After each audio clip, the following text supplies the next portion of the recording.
Hi, ಸಕ್ಕರೆ ಕಾಯಿಲೆ ಈ ಕಾಯಿಲೆ ಏಕೆ ಕಂಡುಬರುತ್ತದೆ ಮತ್ತೆ ಯಾರಲ್ಲಿ ಹೆಚ್ಚಾಗಿ ಈ ಕಾಯಿಲೆ ಕಂಡುಬರುತ್ತೆ ಮತ್ತೆ ಈ ಸಕ್ಕರೆ ಕಾಯಿಲೆ ಹೇಗೆ ಕಂಟ್ರೋಲ್ಗೆ ತರಬೇಕು ಅನ್ನೋದನ್ನ ಈ ವಿಡಿಯೋದಲ್ಲಿ ನೋಡೋಣ. ಇನ್ನು ಯಾರು ನಮ್ಮ ಚಾನೆಲ್ನ ಸಬ್ಸ್ಕ್ರೈಬ್ ಮಾಡಿಲ್ಲ ಅಂದ್ರೆ ದಯವಿಟ್ಟು ಸಬ್ಸ್ಕ್ರೈಬ್ ಮಾಡಿ. ನಮ್ಮ ದೇಹದಲ್ಲಿ ಪೋಷಕಾಂಶದ ಕೊರತೆಯಿಂದ ಮತ್ತು ವ್ಯಾಯಾಮ ಮಾಡದೇ ಇರುವುದರಿಂದ ಈ ಸಕ್ಕರೆ ಕಾಯಿಲೆ ಕಂಡುಬರುತ್ತದೆ. ಮೊದಲ ಹಂತದಲ್ಲಿ ಈ ಡಯಾಬಿಟಿಸ್ ಕಂಡು ಬಂದರೆ ಸುಲಭವಾಗಿ ನಿಯಂತ್ರಿಸಬಹುದು.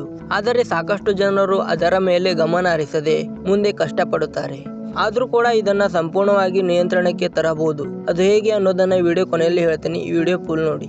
ಮಧುಮೇಹದ ಲಕ್ಷಣಗಳು: ಪದೇ ಪದೇ ಮೂತ್ರ ವಿಸರ್ಜನೆ ಉಂಟಾಗುವುದು, ದೇಹದಲ್ಲಿ ನೀರಿನ ಕೊರತೆ ಉಂಟಾಗುವುದು, ಪ್ರತಿನಿತ್ಯ ಇನ್ಸುಲೇಷನ್ ಪ್ರಮಾಣ ಹೆಚ್ಚಾಗುವುದರಿಂದ ದಿನನಿತ್ಯದ ಚಟುವಟಿಕೆ ಮಾಡಲು ಶಕ್ತಿ ಸಾಕಾಗೋಲ್ಲ, ದೇಹದಲ್ಲಿ ಶಕ್ತಿ ಇಲ್ಲದೆ ತುಂಬಾ ಹಸಿವು ಆಗುತ್ತೆ, ಇದ್ದಕ್ಕಿದ್ದಂತೆ ತೂಕ ಕಡಿಮೆಯಾಗಿ ಮೂತ್ರ ವಿಸರ್ಜನೆ ಜಾಸ್ತಿ ಆಗುವುದರಿಂದ ದೇಹದಲ್ಲಿ ಶಕ್ತಿ ಕಡಿಮೆ ಆಗುತ್ತೆ, ಹಾಗೆ ತೂಕ ಕೂಡ ಕಡಿಮೆ ಆಗುತ್ತಾ ಬರುತ್ತೆ, ಮತ್ತೆ ದೇಹದಲ್ಲಿ ಶಕ್ತಿ ಕಡಿಮೆ ಆಗೋದರಿಂದ ತಲೆನೋವು ಕಾಣಿಸಿಕೊಳ್ಳುತ್ತೆ, ಮತ್ತೆ ಗ್ಲುಕೋಸ್ ಪ್ರಮಾಣ ಹೆಚ್ಚಾದಾಗ ರಕ್ತದ ಕಣಗಳಲ್ಲಿ ಹಾನಿ ಉಂಟಾಗುತ್ತೆ, ಇದರಿಂದ ಕಣ್ಣುಗಳು ಮಂಜಾಗುತ್ತೆ, ಮತ್ತೆ ಸರಿಯಾದ ಚಿಕಿತ್ಸೆ ಇಲ್ಲದಿದ್ರೆ ಕಣ್ಣುಗಳು ಕುರುಡು ಕೂಡ ಆಗಬಹುದು. ಇನ್ನು ಮಧುಮೇಹ ಕಾಯಿಲೆ ಇದ್ರೆ ಒಂದು ಸಣ್ಣ ಗಾಯ ಆದ್ರೂ ಕೂಡ ಅದು ಒಣಗುವುದಕ್ಕೆ ತುಂಬಾನೇ ಸಮಯ ಹಿಡಿಸುತ್ತೆ. ಇದಿಷ್ಟು ಮಧುಮೇಹದ ಕಾಯಿಲೆಯ ಲಕ್ಷಣಗಳು.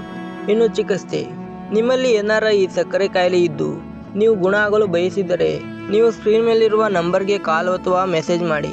ಇಲ್ಲಿ ಇವರು ಬೆಳಗ್ಗೆ 1 ಗಂಟೆಗಳ ಕಾಲ ಆನ್ಲೈನ್ನಲ್ಲಿಯೇ ಕ್ಲಾಸ್ ಇರುತ್ತೆ.